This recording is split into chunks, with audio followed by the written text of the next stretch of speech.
So what does it really mean to be a man? It's a huge question, right? Well, today we're going to tackle it by digging into Jack Donovan's really influential and pretty controversial book, The Way of Men. We're going to break down his core ideas, piece by piece, and try to understand his pretty provocative answer. Okay, so let's just cut right to the chase. The entire book boils down to this one single idea. The way of men is the way of that gang. Donovan's whole argument is that if you want to find the true essence of masculinity, you have to strip away all the layers of civilization and look at how a small group of men would act if their very survival was on the line.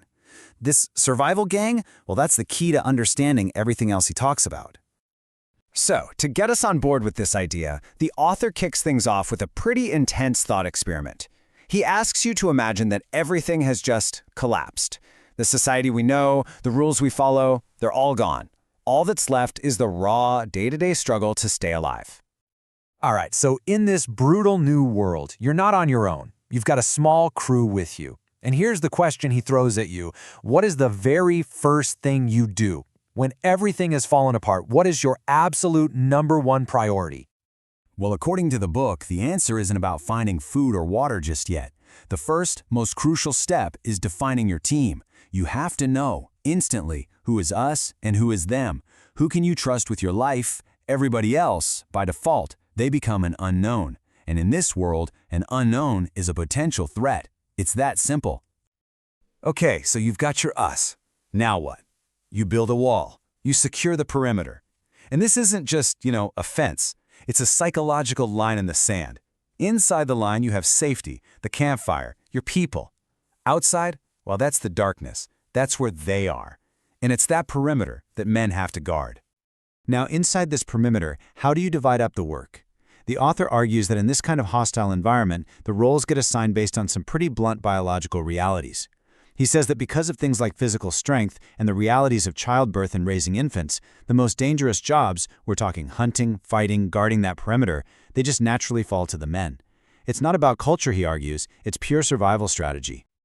So it's out of this really stark, back-to-basics scenario that the author develops his core concept, what he calls the tactical virtues. And it's super important to get this. These virtues aren't about being a good person in the way we usually think about it. They're about being effective when your life is on the line. This is really the heart of his entire philosophy. And that brings us to the big four. The 4 pillars of what he calls being good at being a man. They are strength, courage, mastery, and honor. According to his theory, these are the only things that truly matter to the guys in that survival gang, because these are the traits that literally keep them all alive. Let's break these down. First up, strength.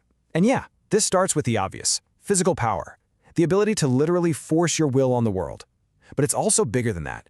It's about having the fundamental power to make things happen, to move obstacles, and to stand your ground. Next, you've got courage. And if strength is the engine, courage is the spark that turns it on. The author defines it as the will to risk getting hurt. He even has a cool term for it, gameness. That inner drive to get in the fight and stay in it, no matter what. All right, number 3 is mastery. This is all about being good at stuff. It's great to be strong and brave, but if you can't actually do anything useful, you're dead weight. So mastery means having real skill. Whether it's fighting, tracking, fixing things, it's about being competent and pulling your own weight for the team. And that brings us to the last one, honor.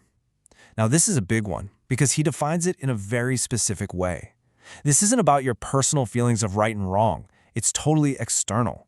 It's your reputation for the other 3 virtues, strength, courage, and mastery, among the other guys in your crew. It's the public proof that you're a man who can be counted on when things get real. Okay, so all of this leads us to maybe the most challenging and controversial idea in the whole book. This sharp line the author draws between being a manly man and being a good person. So here's the distinction he makes. On one side, you have being a good man. This is what we usually talk about: morality, ethics, religion, being a productive member of society. But on the other side, you have being good at being a man. And for him, that only means those 4 tactical virtues: strength, courage, mastery, and honor.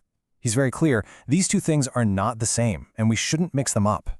And to really hammer this point home, he brings up characters from movies we all know, like The Godfather or Goodfellas. Think about it. These guys are gangsters, killers. They are definitely not good men by any normal standard. But, he asks, are they unmanly? And in his framework, the answer is no. They have incredible strength, they show courage, they've mastered their violent craft, and they live and die by a strict code of honor within their gang. In his terms, they are very, very good at being men. This whole idea is summed up in a pretty jarring quote from the book, where he says, "A man who is more concerned with being a good man than being good at being a man makes a very well-behaved slave." It's a statement designed to make you think, suggesting that prioritizing civilized rules over tactical survival skills could, in his view, lead to being powerless. Now, you might be thinking this whole gang theory only applies to small, desperate groups, but the author takes it way further. He argues that this is how entire civilizations got their start, and he uses ancient Rome as his case study. Yeah, when you hear him tell it, the legendary founding of Rome sounds exactly like a gang story, just on a bigger scale. You start with two brothers, Romulus and Remus, leading a pack of outcasts. What do? They use violence to take down a king. Then, one brother kills the other to seize control and define the new in-group.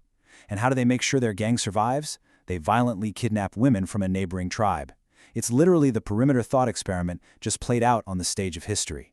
And to really drive this home, he pulls out this amazing quote from St. Augustine. The idea here is that the only real difference between a gang of criminals and a mighty kingdom is size and a bit of paperwork. At their heart, they're both the same thing, a group of men bound together defending their territory. So, that brings us to the big question for today, for right now. In our modern world, which is, for the most part, pretty safe and complex, what do we do with these ideas? What is the role of these raw, tactical virtues? Are they just ancient history, or are they still there, bubbling just under the surface of our civilized lives? It's definitely something to think about.